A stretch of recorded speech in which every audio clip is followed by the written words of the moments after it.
Good morning, everyone, and welcome to a Thursday morning edition of the Mop here in January. Supposed to see up to an inch and a half of rain today and into tonight. Scattering of rain and snow on Saturday into Sunday. Saturday mostly a little bit.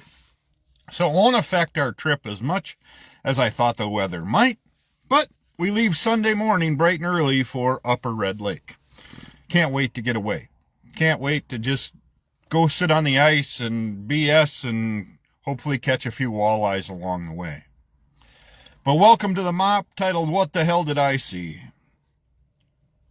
I'm a criminal justice major.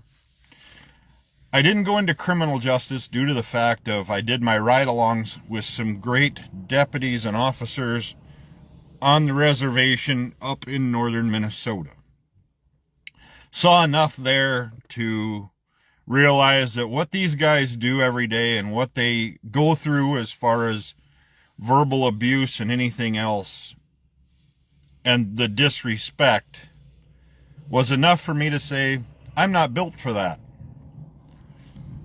But what I saw yesterday has my ability to be positive today about it at zero.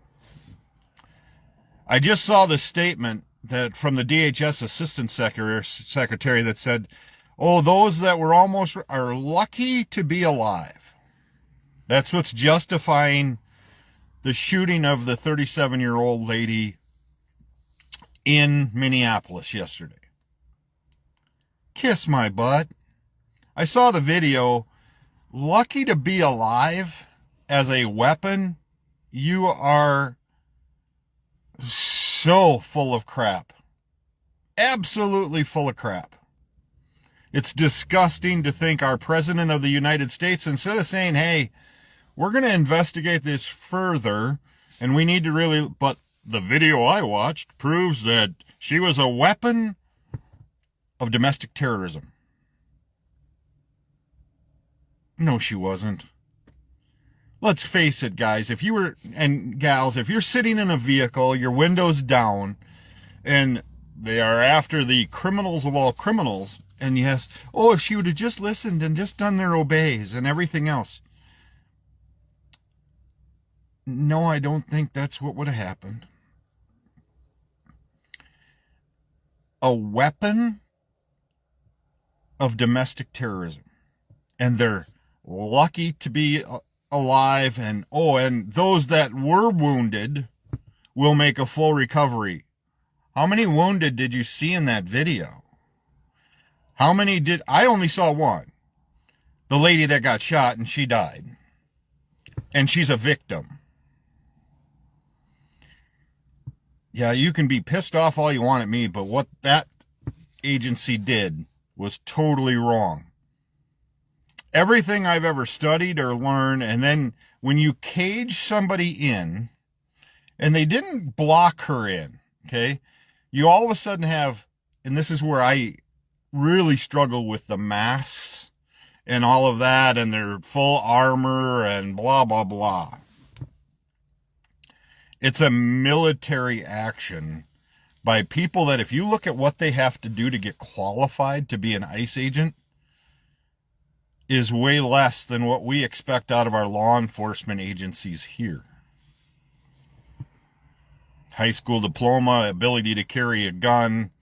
Yeah, they'll take law enforcement. It'll help you get in if you have law enforcement or military experience.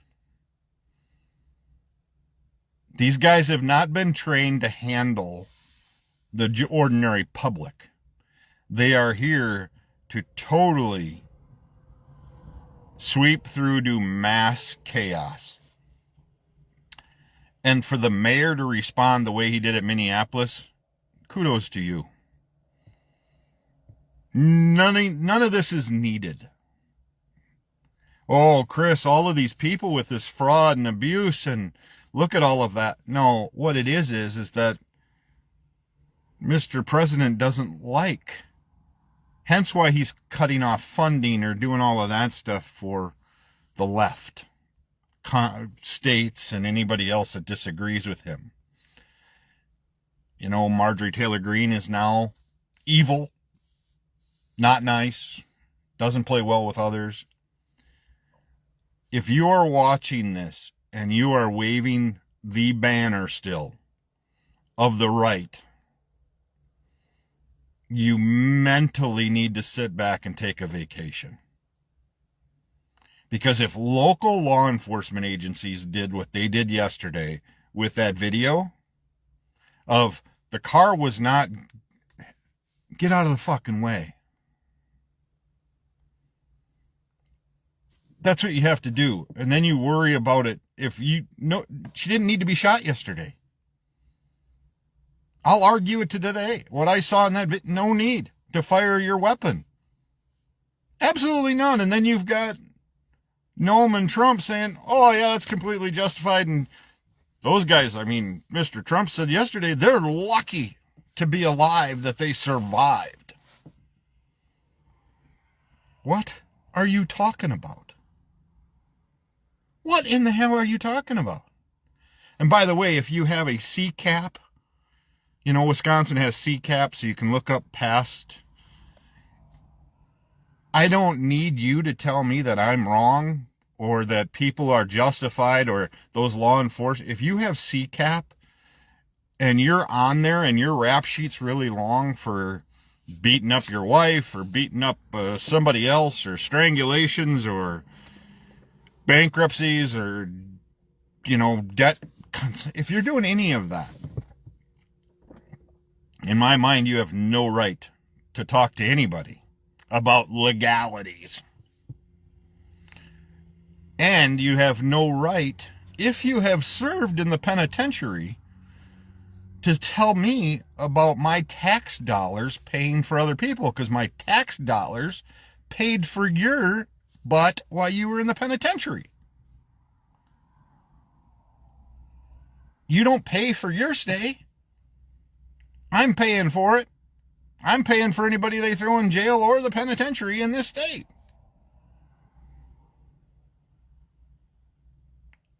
This is why I'm not a criminal justice person in this field. Because of people that make their comments and they fill it yesterday, not giving a shit about the 6-year-old that lost his mother yesterday, who just a few years ago lost his dad. Well, Chris, she wasn't doing anything except sitting in her vehicle when all of a sudden reds and blues came, and we're not talking about law enforcement. We are not talking about a police officer who doesn't have anything covering his face, who has a badge, can say, hey, ma'am, you know what? Settle down. Instead, he tried to rip the door open. There are so many things in that video that are misarray, and people are like, well, she turned the vehicle this way or turned it. Let me ask you something. When you hit your accelerator and you're on anything slippery, do you not correct steer or do you just let it? She wasn't using it as a missile to hit anybody. There was one guy off the front fender corner, that's how he got the shots off, that was not going to get struck. They said, well, his foot might have got run over. And that's maybe, you know, that's justifiable. If you can justify that incident yesterday, you can justify just about anything in your head. And if you are okay with the responses from our government that took place yesterday, and if you are saying Mr. Walz and the mayor are frickin' idiots and they're dumb, whatever may be, this whole ICE thing, I thought we were going after the major criminals. Instead, we're invading workplaces. And if they're working, what kind of trouble are they doing? Are there some repeat offenders and everything else like that? Yeah, probably so. But there are in the general world. We have them in Richland County. We have repeat offenders. So don't give me the BS that stuff was justified yesterday, that a 37-year-old lost her life over. What it is we have people doing a military action and they're putting it under police work. Not good. It's a very sad day. My condolences to the family that have to listen to the rhetoric that is coming out after this incident of calling her an aggressive lunatic, riot, or whatever it may be.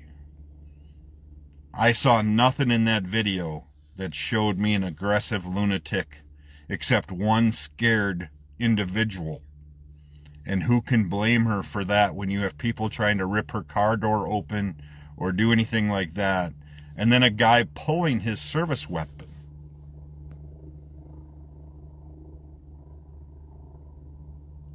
Yeah. I've met a lot of cops in my life. I respect them to the fullest. And I know they've been in scary situations before too, but they never ever pull their service weapon on something like that. I've seen them. Yes, you've seen them getting high speed pursuits after somebody flees. But she had men coming with masks on their face, up to their noses. Why are they wearing them that way? What's the big deal? Why do they have to do that? Probably because a lot of times they're not qualified for what they're doing or trained in what they're doing. If you're going to tell me Kristi Noem is doing training to teach these guys how to do anything, or Kash Patel, come on. They are ICE agents that are being told by somebody that's an absolute craziness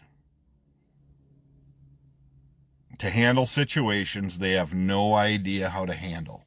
They're doing mass sweeps with fear, with aggression,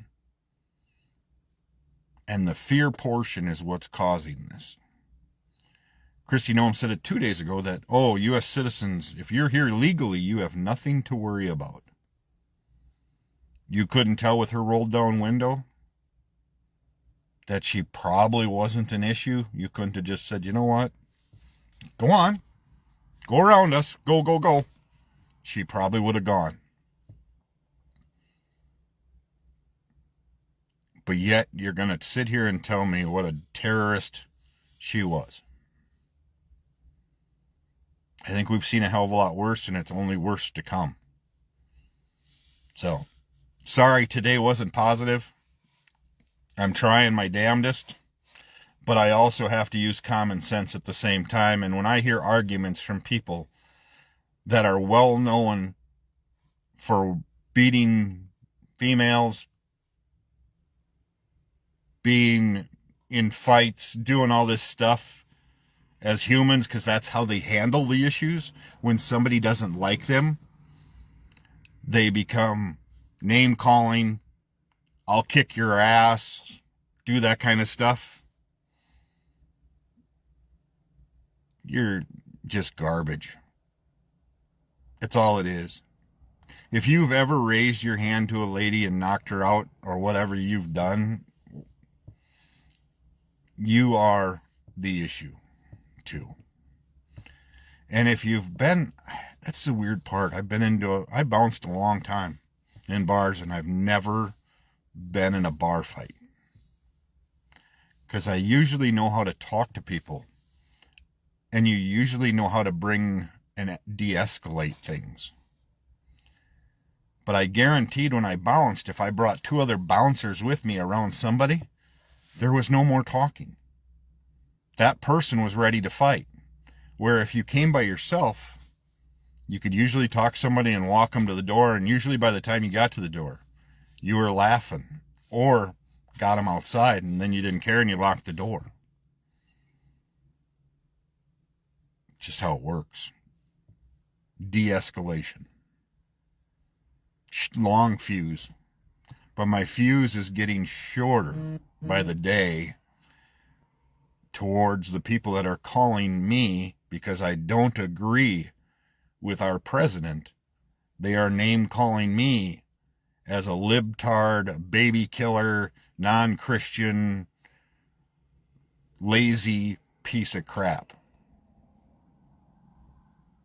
And if anybody's known me, I have been working full-time since I was 14 and a half. Never have gone, until I got let go at a job or something, never have gone more than probably a week without employment since then. Even when I went to school. And I am paying all my student loan backs and still paying on them. Do I think I should be? I think not, but I've paid enough, but I'll keep paying on them. And yes, congratulations for all of those that have paid all of theirs. That they've paid all their student loans, and they've done all that through hard work. And I never got any help. Look back and see if you got any help. Just take a look. That's all I got for you today. So, it's a very sad day in Minneapolis.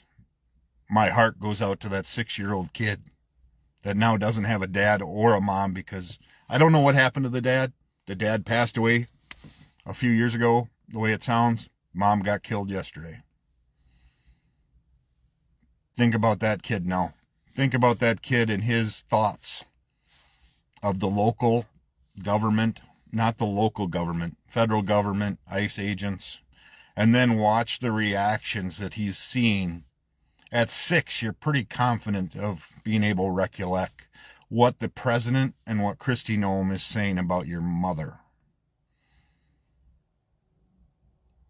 See, they don't care because they're billionaires and millionaires.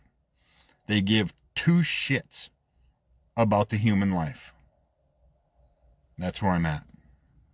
So again, I'll work on my positive attitude tomorrow. That'll be Friday. 1 day of work. And then we go north this weekend. And I am going to have a great time.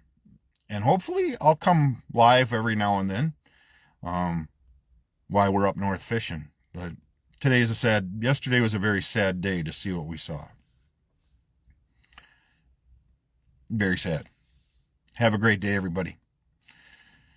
Try to stay positive. I'll work on it after I'm done with this. I'll change my gears, hopefully, and be able to work through it.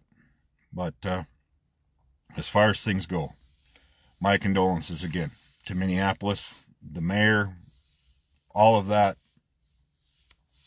It's a sad world we're living in.